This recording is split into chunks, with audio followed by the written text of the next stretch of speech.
Bonsoir à tous et ravi de vous retrouver pour suivre avec nous ce principal journal de l'information dont voici les principaux titres. Le chef de l'État Ismaël Omar Guelleh est arrivé en Éthiopie pour participer au 36e sommet ordinaire de l'Union africaine. Un sommet pour accélérer la mise en place de la ZLECAf. Donc, c'est en Éthiopie que ça se passe. Bonsoir à tous. Le chef de l'État Ismaël Omar Guelleh est arrivé en début d'après-midi à Addis Abeba, la capitale éthiopienne, où il prendra part à la 36e session ordinaire du sommet des chefs d'État et de gouvernement de l'Union africaine, dont l'ouverture solennelle est prévue demain, samedi, au siège de l'Union africaine. Plusieurs sujets seront à l'ordre du jour de ce sommet qui a pour thème principal l'accélération de la mise en œuvre de la zone de libre-échange continentale africaine connue sous l'acronyme ZLECAf qui vise à approfondir l'intégration économique du continent en créant un marché unique avec libre circulation des personnes, des biens, des capitaux en vue de contribuer à l'amélioration de la compétitivité des économie de l'Afrique. La situation de la paix et la sécurité en Afrique, la crise alimentaire liée au conflit armé, au changement climatique seront également parmi les questions majeures qui seront abordées lors de ce sommet.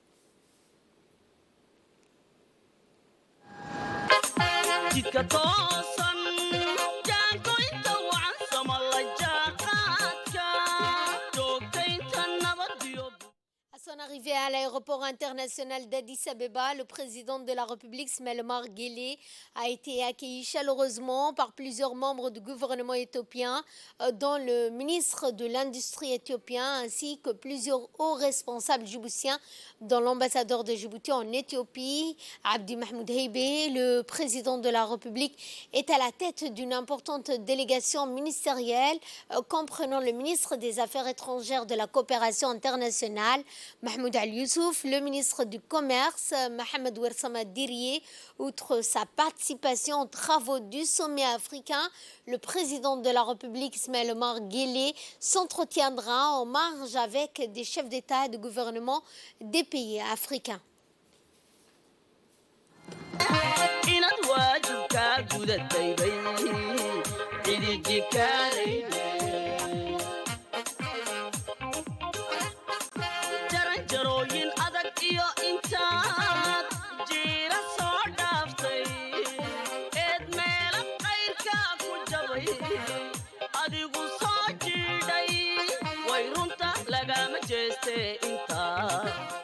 Au cours de ce 36e sommet de l'Union africaine, l'intégration économique, sociale, la paix, la sécurité, la stabilité politique et la réalisation d'entraides humanitaires efficientes en Afrique constituent en outre les autres sujets portés au débat de cette session ordinaire de l'Union africaine. Outre sa participation aux travaux de ce sommet, le chef de l'État Ismaël Omar Guelleh s'entretiendra en marge de ce sommet, comme à l'accoutumée avec plusieurs chefs d'État et de gouvernement.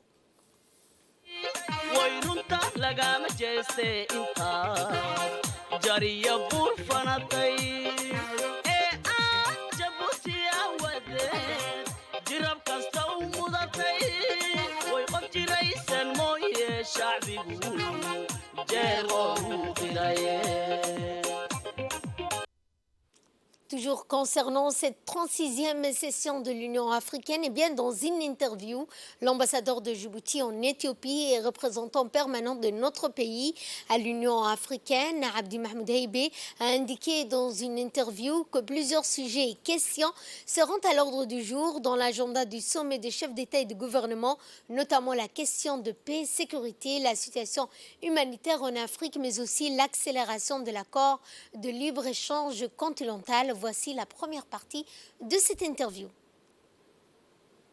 Vous le constatez, à accueillir une importante délégation de notre pays conduite par le président de la République, son Excellence M. Ismaël Omar Guelleh, qui arrive à Addis Abeba, comme tu l'as si bien dit, pour prendre part à la 36e session ordinaire de la conférence des chefs d'État et de gouvernement de l'Union africaine, prévu les 18 et 19 février 2023, c'est-à-dire demain et après-demain.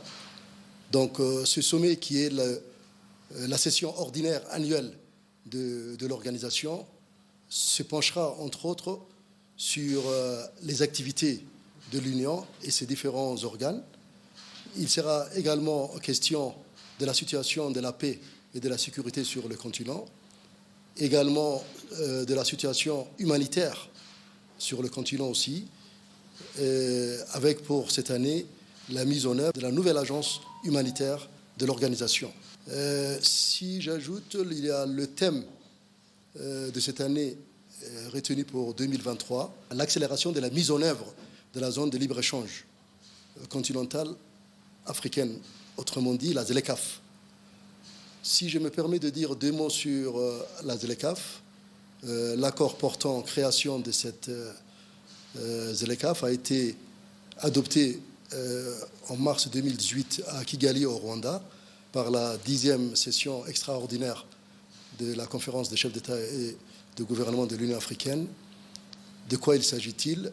Il s'agit du projet phare de l'agenda 2063 de l'organisation continentale, qui consiste à créer un vaste marché africain pour les marchandises et les services, bien sûr avec la libre circulation des personnes, des capitaux et des investissements. Et ceci pour l'approfondissement de l'intégration économique du continent, la promotion et la réalisation d'un développement socio-économique durable et inclusif. C'est, en résumé, c'est ce qu'est la ZLECAf. En marge de ce sommet, le président, comme à l'accoutumée, aura un certain nombre d'entretiens avec ses homologues des pays amis et frères.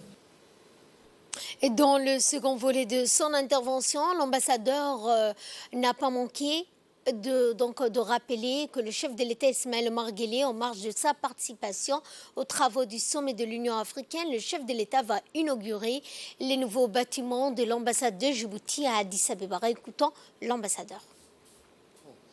De la présence de notre président ici à Addis Abeba pour inaugurer ce beau bâtiment qui, depuis qu'il nous a été livré, abrite les locaux de notre nouvelle chancellerie ici à Addis Abeba.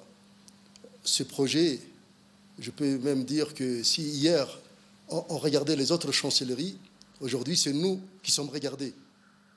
Et c'est les commentaires des ambassadeurs et autres dignitaires qui viennent nous rendre visite dans ces beaux bâtiments. Donc ceci nous amène à remercier le bon Dieu et le président de la République qui non seulement a permis la réalisation de cette œuvre, mais qui a également été à nos côtés pendant toute la durée de la construction.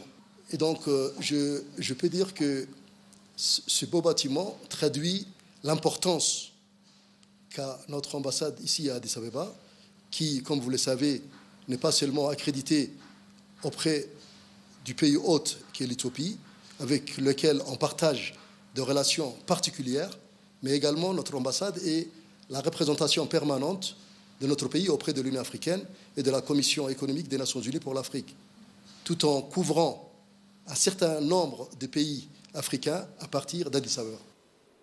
Toujours en ce qui concerne la 36e session de l'Union africaine, eh bien, les dirigeants africains se réunissent demain samedi et dimanche pour le sommet annuel de l'Union africaine avec pour objectif accélérer la mise en place de la zone de libre-échange. Depuis de nombreuses années, les dirigeants du continent échangent sur la mise en œuvre de la zone de libre-échange continentale africaine qui doit réunir 1,3 milliard de personnes et ainsi devenir le plus grand marché mondial avec un PIB combiné de 3 400 milliards de dollars selon l'ONU.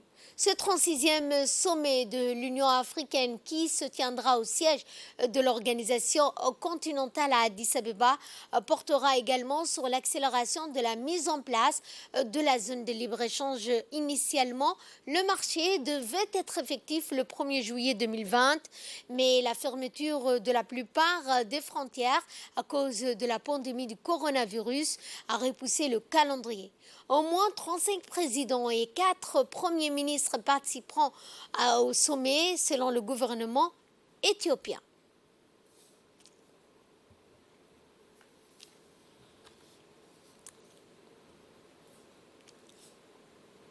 Retour à Djibouti au ministère de la Jeunesse et de la Culture.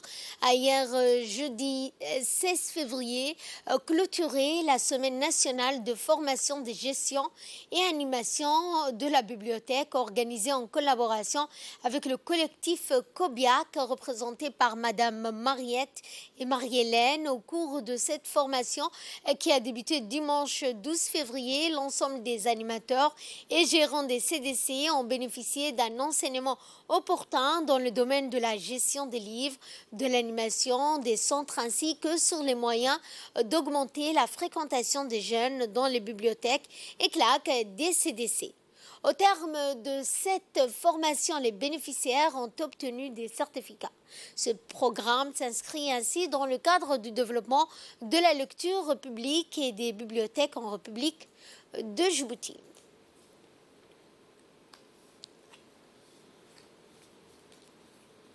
Direction Dikil dans le cadre de la mise en œuvre du projet intitulé « Mise en place et redynamisation des comités locaux de paix à Djibouti et dans les 5 régions de l'intérieur du pays, financé par l'Union européenne à travers l'IGAD, l'association TOA a organisé jeudi 16 au Conseil régional de Dikil un atelier de redynamisation du comité local de paix de cette région.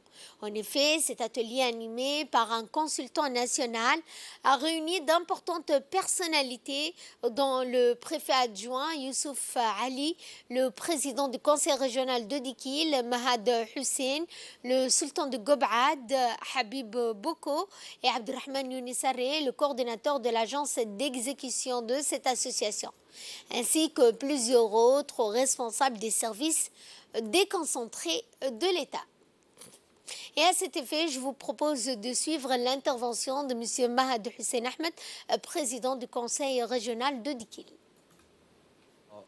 Je tiens à remercier l'ensemble des participants de cet atelier, en premier le sultan, notre sultan de Gawad, notre sage. Aujourd'hui, nous allons parler dans cet atelier.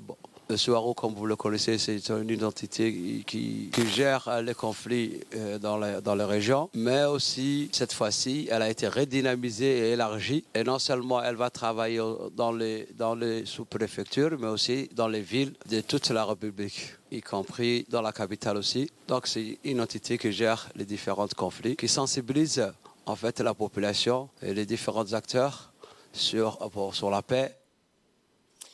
Eh bien, je vous propose de suivre cette autre intervention, celle de Abdurrahman Younissare, représentant du président de Severou de Djibouti. Plaisir de prendre part à cet atelier de redynamisation du Severou. Parce que, comme vous le savez, le Severou est une entité qui représente la commission de sécurité de l'Union africaine. Et c'est tous les pays membres de l'IGAD qui ont des points focaux au sein du ministère des Affaires étrangères. La région de Dikil a été la première région pilote. Djibouti, en tant que pays, a bénéficié de 3 projets. Dans ce cadre, on a eu 3 projets. Donc Dikil a eu la plupart des gâteaux le plus important.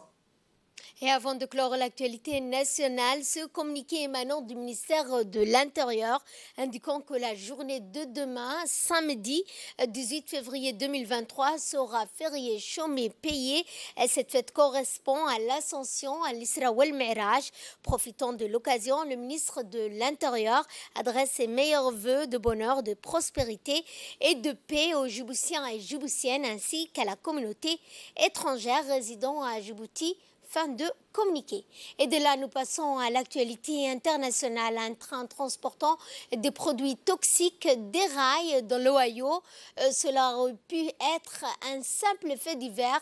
Le 3 février dernier, un train convoyant des produits chimiques inflammables a déraillé à East Palestine, une petite localité de l'Ohio. La faute à un essaut défectueux. Le déraillement a provoqué un énorme incendie obligeant les autorités en raison du risque d'explosion à évacuer près de la moitié des résidents du village de 4800 âmes. Pour écarter ce danger, il a été décidé de procéder à des rejets d'un des composés de la cargaison, le chlorure de vinyle, un produit chimique cancérigène utilisé dans la fabrication du plastique, ce qui a libéré des fumées toxiques dans l'air. Si l'air est assuré, le gouverneur de l'Ohio, Mike Devlin, sur base des tests de qualité de l'eau, pose question. Quelques 3500 poissons sont notamment morts, selon le département local des ressources naturelles. Et c'est sur ce point que ce journal touche à sa fin. Merci à vous de nous avoir suivis. Dans quelques instants, vous suivrez avec Asma Boubacar le journal spécial élections législatives.